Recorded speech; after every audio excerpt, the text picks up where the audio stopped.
Thank you all for being here, and congratulations to each of you on your nomination. Mr. Cekada, how do you say it? Cekada. Did I get that right? Yeah, Cekada? Yes, Cekada, yes, ma'am. Okay, Cekada.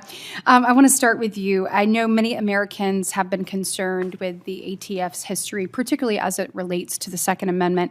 But based on your testimony here today and your track record at the ATF, I have full confidence that under your leadership, the ATF will not make the same mistakes that we've seen them make in the past, particularly in the Biden administration. But that being said, I want to ask you about a couple of different areas of ATF's jurisdiction. First, I'd like you to speak to some of ATF's work in combating the constant flow of illicit Chinese vapes that have been coming into our nation and truly putting our children at risk. I know ATF was involved in a recent seizure of more than about, I think, 2 million illegal vapes and vaping products. I want to commend you on that great success, but can you speak to some of the work that you've done to prevent those Chinese vapes from harming American children, and how do you commit to working, when confirmed, on moving that forward? Good morning, Senator. Thank you for your question. If confirmed, ATF will continue to work with our federal partners at the Food and Drug Administration, Customs and Border Protection, DEA, the Postal Service. We are working tirelessly together to identify these importers that are undoubtedly coming from China, but very closely affiliated with the cartels in Mexico. The cartels are very much tied to the distributors that we find spread around the country that are selling these illicit vapes to our minors, to our children in school districts. And frankly, they've strategically placed themselves around our military bases and are targeting our service members. Again, these are chemicals that are unregulated, that are undoubtedly causing harm to our children and our youth, and the same threat is being posed against our younger service members. And we will continue doing that.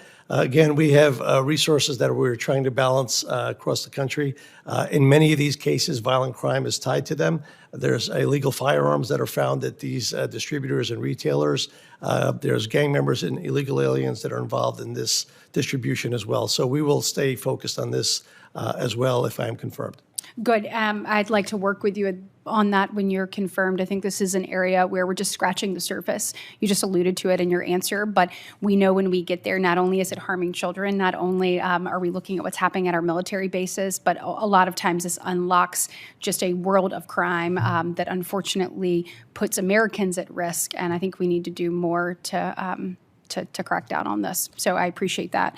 Additionally, I want to discuss some of the great work that the ATF does in Huntsville, Alabama at Redstone Arsenal. As you know, ATF's National Center for Explosive Training and Research is located in Huntsville and is a national hub for life-saving explosives training. Can you highlight some of the important work that the ATF is doing there at Redstone Arsenal in Huntsville? Sure, ma'am. So the NCEDR works primarily to ensure that our state and local law enforcement officers are prepared to handle some of the biggest threats that our country faces as it relates to explosives. In particular, improvised explosives devices that are made from household chemicals and chemicals that are found at Home Depot and Lowe's. These are recipes, frankly, that have been compiled from our international terrorist organizations and have spread amongst the internet through social media outlets and pose a definite threat to our country. We work very closely with the Army and have developed a program called the Ravens Challenge.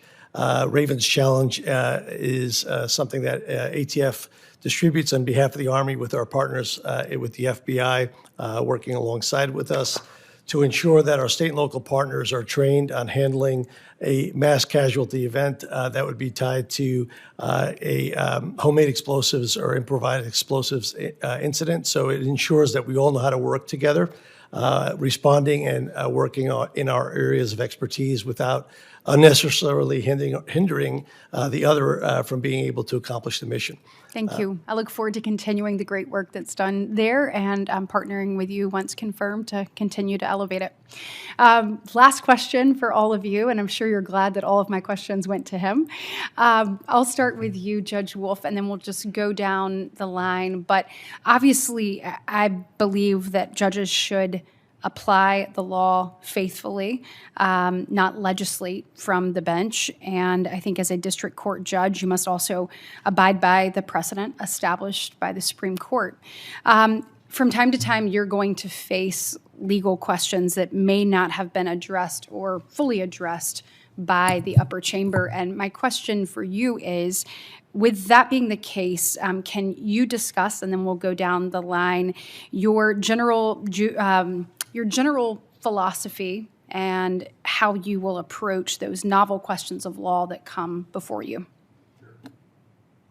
Thank you, Senator. I would say that I'm a textualist and originalist, and of course, those two have interplay between each other. Of course, textualism, you're trying to discern what exactly does the text say, what's before us.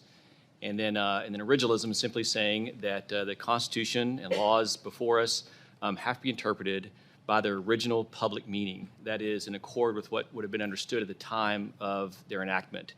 Another way to say that would be that the meaning remains unchanged and until properly enacted, or properly ratified or amended. Okay.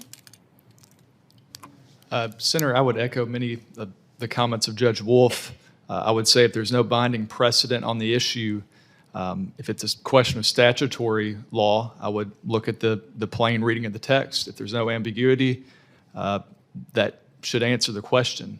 If there is ambiguity, certainly considering what is the original public meaning, as Judge Wolf mentioned, would be where I would look to inform that decision.